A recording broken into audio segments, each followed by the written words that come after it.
For more than 4 decades, Reba McEntire embodied the very soul of country music: elegance, resilience, and grace wrapped in the sequins and sincerity. On a stage, she was radiant. In interviews, she was warm.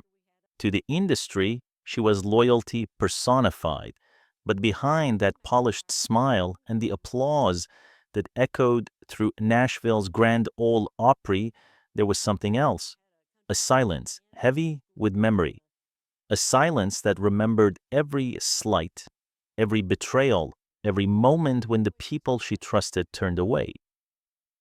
And when the Grand Ole Opry marked its 100th anniversary, a night meant to celebrate unity, legacy, and history, Reba arrived not just as an icon, but as a woman carrying 40 years of unspoken truth. Backstage, beneath the glitter of television lights and the hum of chatter, she stood quietly in a crimson gown. Those who caught her eyes that night said she seemed different, still gracious, still composed, but distant, like someone rehearsing not a performance, but a reckoning. When a reporter asked how it felt to return for such a milestone, Reba smiled, the same gentle, camera-perfect smile she had worn 1,000 times before. Then she leaned in slightly, her voice barely above a whisper. "You know what you did?" Just 5 words. But they hit Nashville like thunder. There were no names, no explanations, yet within hours the city was alive with whispers. Publicists called editors, producers exchanged texts, and reporters scrambled for answers, because everyone knew Reba McEntire didn't speak without meaning it. Her words were measured, her silences even more so. And for those who knew her well, that single sentence said everything. The patience was gone, the curtain of grace had fallen. That night marked the moment Reba stopped hiding her scars. For decades, she had carried 5 betrayals, 5 wounds that shaped her silence and forever changed her relationship with the industry she helped build. And now, for the first time, she was ready to let the world see what Nashville had tried so hard to keep quiet. The year was 2001, a time when Reba McEntire stood at the very peak of her career. Decades of relentless touring, heartbreak, and triumph had earned her not only fame, but respect. That year's Country Music Association Awards were meant to be her moment, a night of celebration for everything she had given to country music. Producers had planned something special, a duet to honor Reba's contributions, symbolizing a bridge between generations, a performance that would remind the world why she was and always would be country royalty. Rehearsals went perfectly. The dress, a custom crimson gown, shimmered like fire beneath the stage lights. The arrangements were complete, the schedule set. Everything felt right. Then, just hours before the final run-through, Reba's manager received a call. The duet was off. No warning, no explanation, just silence. When the new lineup was released, her name was gone, quietly replaced by Vince Gill. At first, her team thought it had to be a mistake. But when the official press release went out, citing creative changes and scheduling conflicts, the truth was clear. It wasn't an accident. Inside Nashville's inner circle, people whispered what everyone already knew. Vince Gill, charming, beloved, and deeply connected, had become one of the most powerful men in the Opry circuit. And in a town where friendships were currency, few dared to question him. Reba didn't confront anyone. She never did. Instead, she smiled, performed her solo number, and slipped quietly out of the building before the final curtain call. But those who saw her backstage said her face told a different story. Calm but distant, proud but broken. the look of a woman who had just learned that loyalty doesn't always flow both ways. In private, she was devastated. It wasn't just that she had been replaced, it was who had replaced her. Vince wasn't a rival, he was a friend. They'd shared late-night rehearsals, charity events, and laughter that came from genuine respect. And yet, when the moment came, he said nothing. He let the silence do the talking. Years later, when an interviewer asked Reba about her lowest moments, she didn't name anyone. She simply said, "There was a performance that never aired, one that broke something inside me." Fans thought she meant a lost concert, a scrapped show. But those who knew her story understood. That night wasn't about a song, it was about trust, the kind that takes a lifetime to build and only a moment to destroy. It was the first wound, the one that taught her that in Nashville, silence could hurt more than any lie. If the Vince Gill episode was a betrayal wrapped in the silence, the one involving Travis Tritt was a blade turned slowly, deliberate, calculated, and unforgettable. It began in the early 2000s when Nashville buzzed with excitement over a massive collaborative anthem, a project meant to unite the biggest names in country music under one powerful song about tradition, pride, and endurance. When Reba's invitation arrived, it felt natural. She had been the beating heart of the genre for decades, the bridge between country's classic roots and its new generation of stars. She recorded demos, cleared her schedule, and threw herself into the project with the same devotion that had defined her career. Then, without warning, the official lineup was released, and her name was gone. According to multiple sources in the studio, Travis Tritt had voiced his objections. He allegedly told producers that the song was meant to be a men's anthem, and that Reba's inclusion would make it less authentic. Others whispered he feared being overshadowed by her powerhouse presence. Her voice, her stature, her command of the stage. Whatever the reason, his influence worked. Reba was erased. She didn't find out from her team or her label.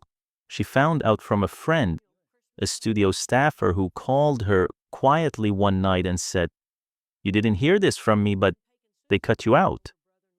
To Reba, the pain wasn't just professional, it was deeply personal. She had always defended Travis publicly, championed his music, spoken warmly about him in interviews.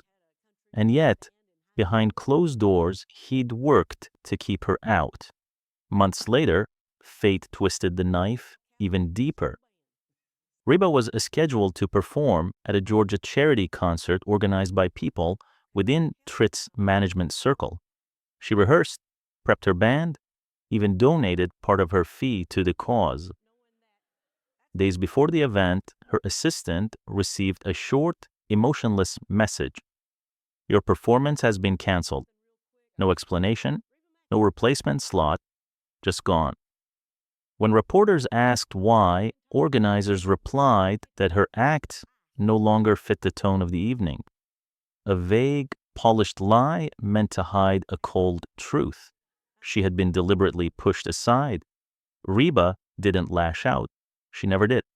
But that silence, the kind only she could master, spoke louder than any public feud.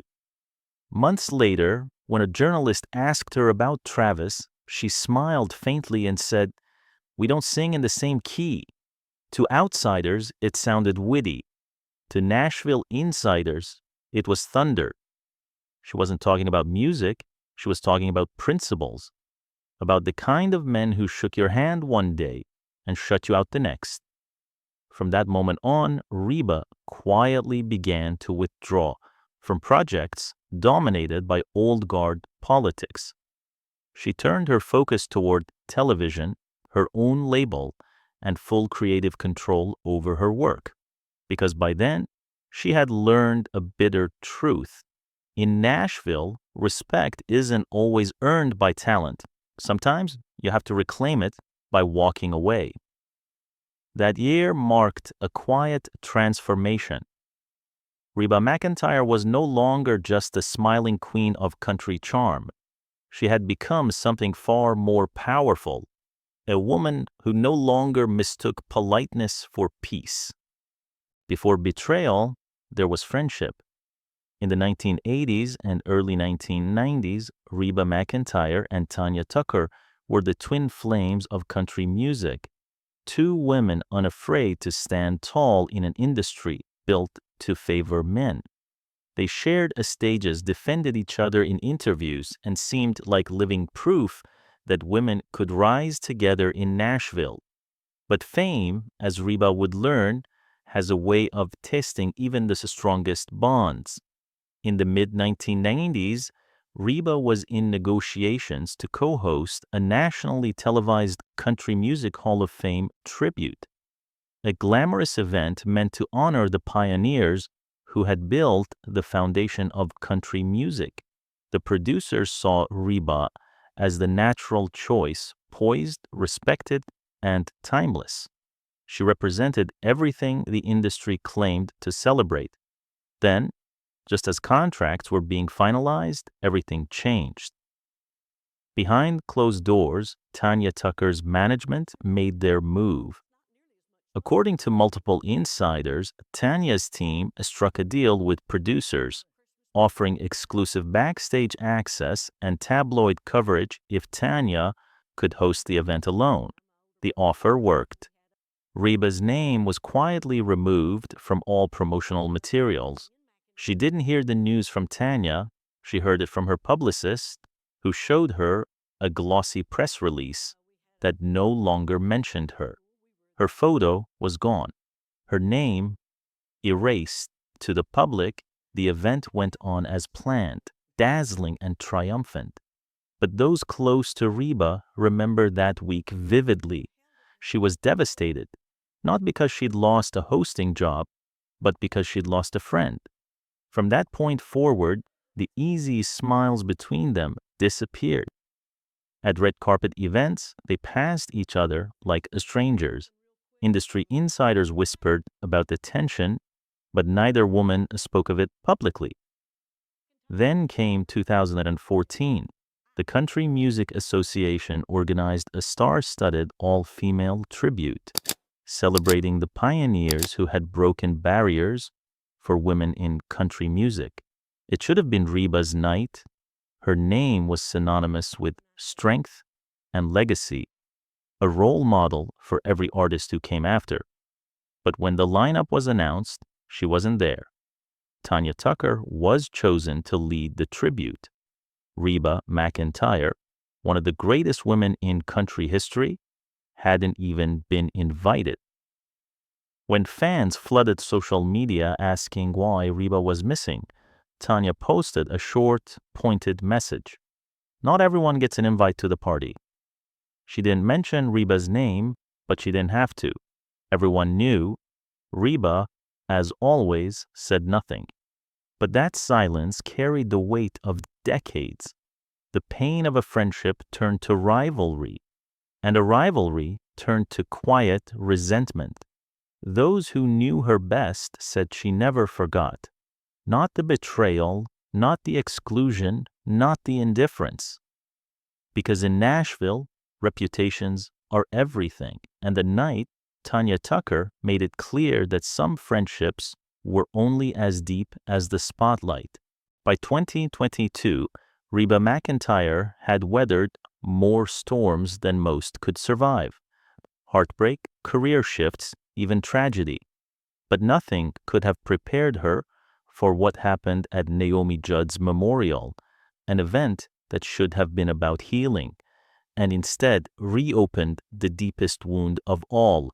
Naomi wasn't just a peer, she was a friend, a sister in music, a woman who had shared the same roads, the same stages, the same bruises that come with fame. When Naomi passed away, the entire country world came together to honor her life Reba was invited to close the memorial to deliver a performance that would serve as the emotional finale of the night.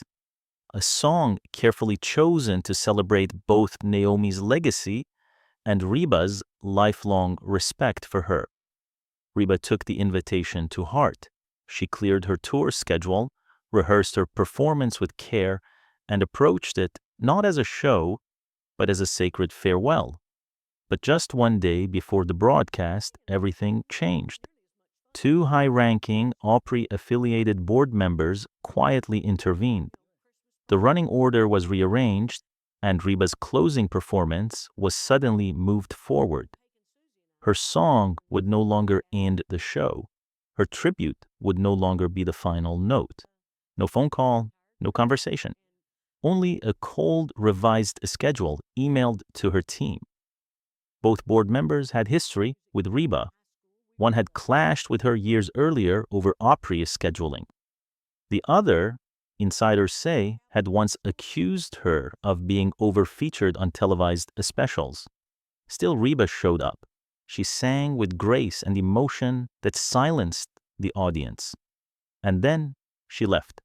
No after party, no interviews, just quiet, dignified silence. Weeks later, during a podcast interview, someone asked her gently about that night, about the memorial, the emotion, the memories. Reba paused, her eyes softened, her voice low and heavy. That night broke my heart in more ways than one.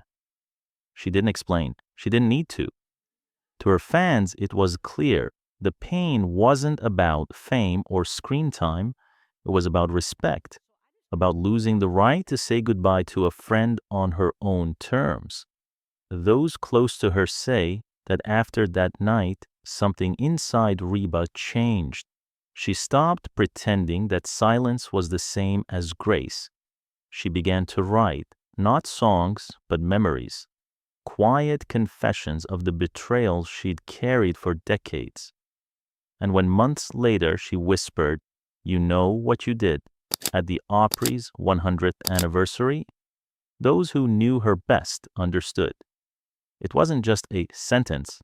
It was the sound of a reckoning long overdue. The fifth betrayal, the one Reba McEntire refuses to name, remains the deepest scar of all.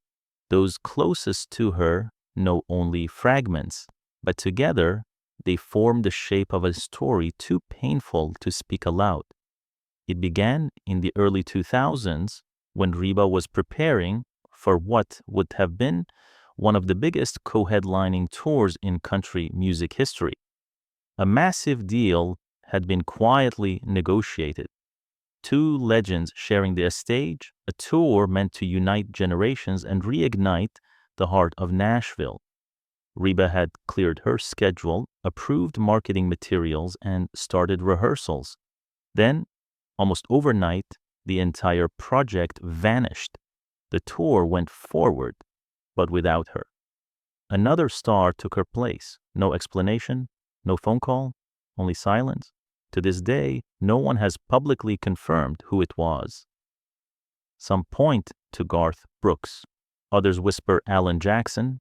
A few mention a powerful Opry board member who managed major acts at the time. Whoever it was, the damage was done. This wasn't just a professional loss. It was a public humiliation. For Reba, that was the breaking point, the final lesson in a lifetime of unspoken betrayals. From that moment on, she stopped depending on Nashville's inner circle. She built her own team. She controlled her own music. And for the first time in her long, storied career, she no longer asked for permission to speak her truth. In her later interviews and early drafts of her unpublished memoir, Reba began leaving clues, small paragraphs about promises made in secret and deals that disappeared without warning. One line in particular has become legend among her fans. Sometimes the curtain falls not because the show is over, but because someone pulled it early. She never said who. She didn't have to. The people involved already knew. Over the years, Reba has mastered the art of restraint, smiling while others took credit, forgiving in public what she could never forgive in private. But now, her silence carries more weight than any song she has ever sung, because the truth, whispered softly across Nashville, is that Reba McEntire doesn't need to name them. The industry already knows who they are, and as she stands under the lights, older, wiser, unshakably calm, the same woman who once whispered, "You know what you did?" has finally reclaimed something far more powerful than revenge. For more than 40 years, Reba McEntire carried the weight of 5 betrayals, 5 wounds that shaped the woman behind the music. Yet through every silence, every slight, and every whispered rumor, she never lost the very thing that made her immortal, her strength. Reba learned that forgiveness isn't weakness, it's a clarity. That silence isn't surrender, it's power. And that the truest revenge is simply surviving long enough to watch the truth reveal itself. Today, she no longer sings to prove herself. She sings to remind the world who she's always been. The girl from Oklahoma who built an empire out of heartbreak and turned pain into legacy.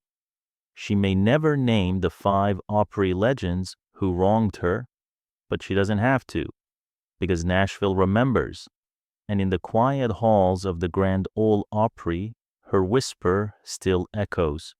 You know what you did? The truth is out there, and it will never fade. Who do you think were the 5 Opry legends Reba McEntire was referring to?